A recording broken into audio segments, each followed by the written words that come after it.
Sharing is caring. दोनों भाई नाश्ते की टेबल पर बैठे थे। प्रियंका, मेरा नाश्ता कहाँ है? भाभी, मुझे भी ऑफिस के लिए लेट हो रहा है। इस पर प्रियंका किचन में से दोनों के नाश्ते की प्लेट्स लेकर बाहर आती है। लो भाई, आप दोनों का नाश्ता। किसी को भी 1 मिनट का सब्र नहीं है। ये प्रियंका का ससुराल है, जहाँ कोई औरत ना होने की वजह से शादी वाले दिन से ही घर के साथ दोनों भाइयों की जिम्मेदारियां प्रियंका संभाल लेती है। दोनों भाई शांति से नाश्ता कर रहे होते हैं कि अंकुश अपने भाई की प्लेट से पराठे का एक टुकड़ा उठा लेता है। आपको पता है ना, मैं खाना शेयर नहीं करता, फिर भी मेरी प्लेट में से खाना जरूरी है क्या? अरे हद हो गई है, मुझे नहीं खाना अब। अंकुर गुस्से में नाश्ता छोड़कर टेबल से उठ खड़ा होता है। अरे, ये कैसा बिहेवियर है अंकुर? एक टुकड़ा ही तो है। एक हो या आधा, मुझे भूख लगी है तो ये सिर्फ मेरा ही है। उसे भी किसी के साथ शेयर करने बैठा तो भूखा नहीं रह जाऊंगा। अरे बाबा ठीक है, अब इस पर भी लड़ाई। दूसरा बना देती हूँ, पर प्लीज ऐसे खाना बीच में छोड़कर मत जाओ। इससे अन्न का अपमान होता है। ओ प्लीज भाभी, ऐसी कोई चीज होती ही नहीं है। आपके पास पैसे हैं, खरीदो और खाओ। अगर नहीं खाया जाए तो फेंक दो। अरे दुनिया में सब यही करते हैं। अंकुर बैग उठाकर ऑफिस के लिए चला जाता है, जिसके पीछे उसका बड़ा भाई मायूस सा घर में खड़ा रह जाता है। जिसने बचपन से सोने की चम्मच में खाया हो, उसे दुनिया के बारे में क्या पता होगा। वैसे गलती तो हमारी ही है। अगर कभी बचपन में ही सही गलत का फर्क सिखाया होता तो आज ये हाल नहीं होते। आप फिक्र क्यों करते हैं जी? भगवान है, वो जो भी करता है सबकी भलाई के लिए ही करता है। और जब वो चाहेंगे तो अपनी तरह से अंकुर भैया को भी सब कुछ सिखा देंगे। पत्नी की बात पर विश्वास कर अंकुश भी ऑफिस चला जाता है। सुबह से दोपहर होती है और अंकुर लंच करने ऑफिस के पास वाले रेस्टोरेंट में पहुंचता है, जहां वो एक साथ बहुत सारा खाना ऑर्डर कर देता है। सर, क्या कोई आपको ज्वाइन करने वाला है? नहीं तो क्यों? अब कुछ नहीं सर, ऐसे ही। वेटर चला जाता है और कुछ देर में अंकुर का ऑर्डर लेकर वापस आता है, जिस पर अंकुर सब डिशेस में से थोड़ा थोड़ा खाकर बाकी ऐसे ही छोड़कर बिल देकर चला जाता है। वाह भगवान तेरी माया, कहीं कोई एक एक टुकड़े के लिए तरसता रहता है और ये 5 लोगों का खाना ऑर्डर करके एक का भी पूरा नहीं खाते। पैसे वालों की माया।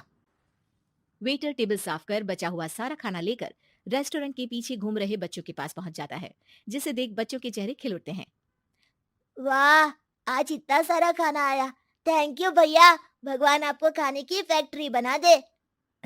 अगर ये फैक्ट्री मेरी होती तो तुम लोगों को कभी किसी का झूठा बचा हुआ खाना नहीं खाना पड़ता। चलो तुम लोग खाओ, पर ध्यान रखो किसी को पता ना चले, नहीं तो मेरी नौकरी चली जाएगी। इसी के साथ दिन बीतता है और रात को दोनों भाई एक साथ घर पहुंचते हैं। कुछ देर में सब डिनर करने बैठते हैं, जहां अंकुश अंकुर को समझाने की कोशिश करता है।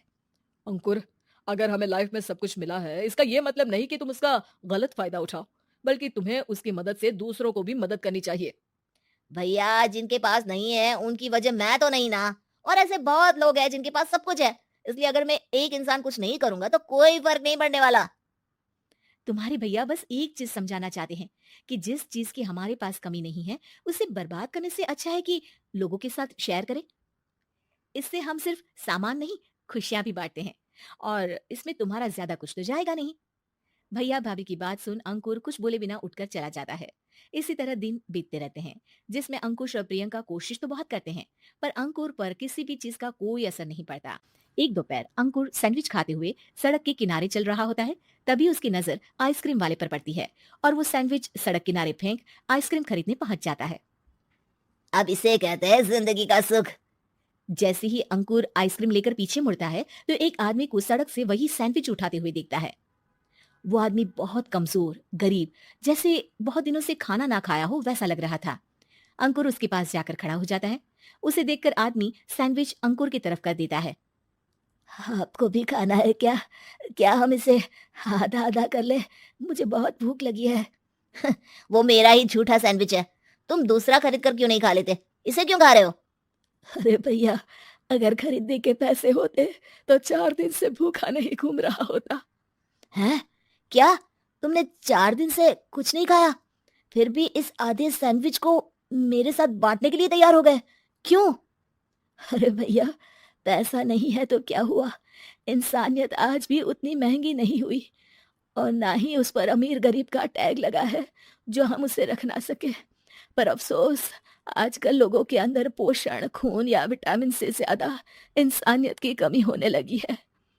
आदमी की बातों से अंकुर को समझ में आ जाता है कि वो आज तक कितना गलत काम करता आ रहा था। इसके बाद से वो अपनी किसी के साथ शेयर नहीं करने और खाने को बर्बाद करने वाली आदत को छोड़ देता है।